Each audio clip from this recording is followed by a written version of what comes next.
So the Connaught Football League is predominant. Well, it's quite big.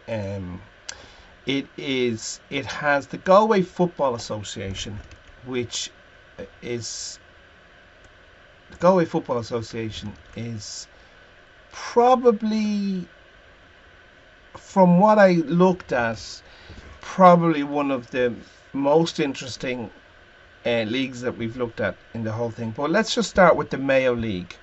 So the Mayo League has as I said, I've always tried to put them into this kind of social media hierarchy.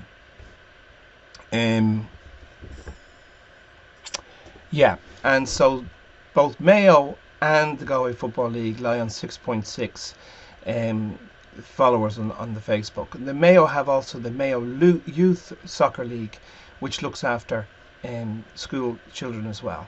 Okay, so the Galway,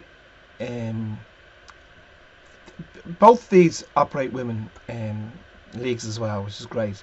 The Galway Football Association have a humongous site, and they're the only affiliate that has one website here which looks after all of the, the junior, that's senior football, the children, and that would include youths as well, the children and the women as well. So it actually has 73 leagues running with 66 clubs and 800 teams with over 12,000 players playing in their league. And it's massive, and it's a massive undertaking, and it's very well run and very well presented. Where possibly the things kind of become a little bit invisible. So,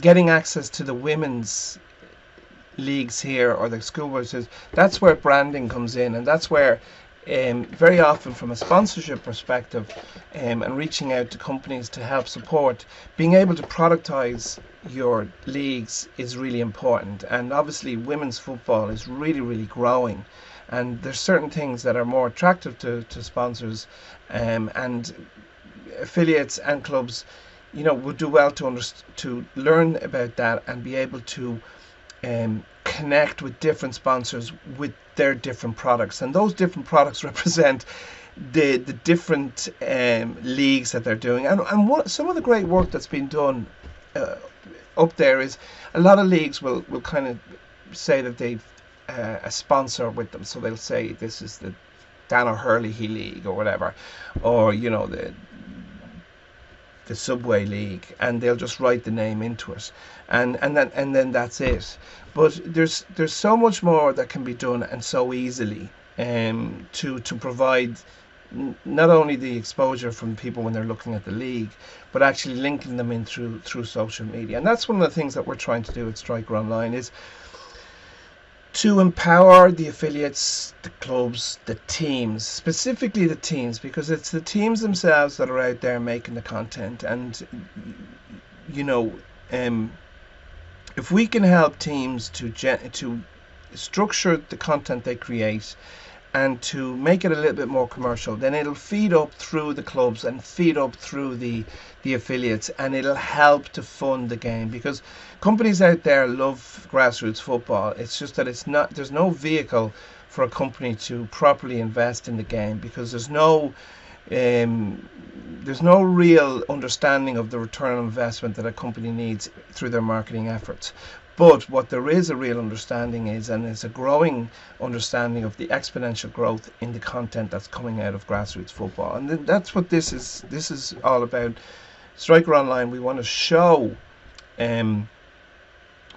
people that Irish grassroots football is open for business, and we need the support of local businesses, but we were also cognizant that we also need to raise our game. So Irish grassroots football needs to raise its own game, and at Striker Online, we're kind of volunteering our time and putting in our experience and our knowledge to try and help elevate the entire system through increasing and improving the quality and quantity of their content.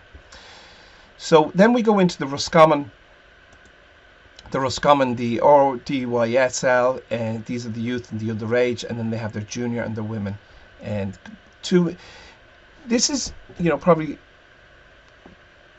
two good ways of separating it.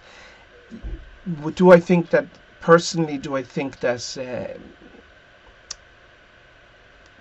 as the game grows, maybe, as the game grows, it would be probably good to have, like, a women, like the brands. So, an affiliate, I suppose, can have multiple brands, as we've shown here.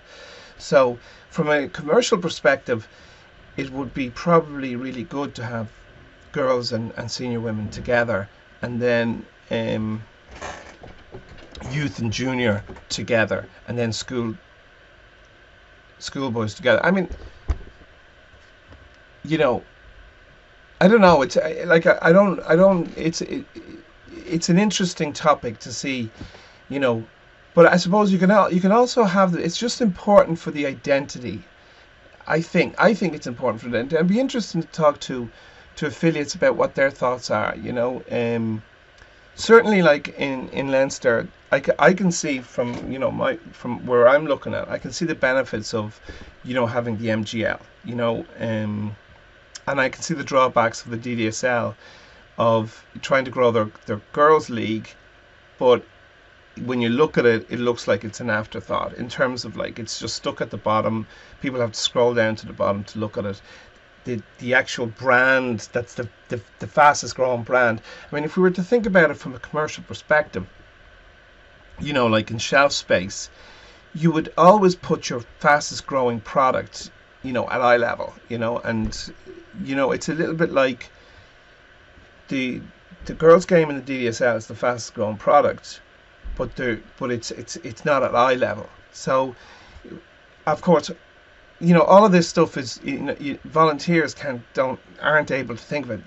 It's not structured so that affiliates can think about these things, but that's the way businesses think. They're thinking, they're thinking about exposure. They're thinking about, what if I invest in the girls' game or the women's game, what am I investing in? And so branding is a key component of that.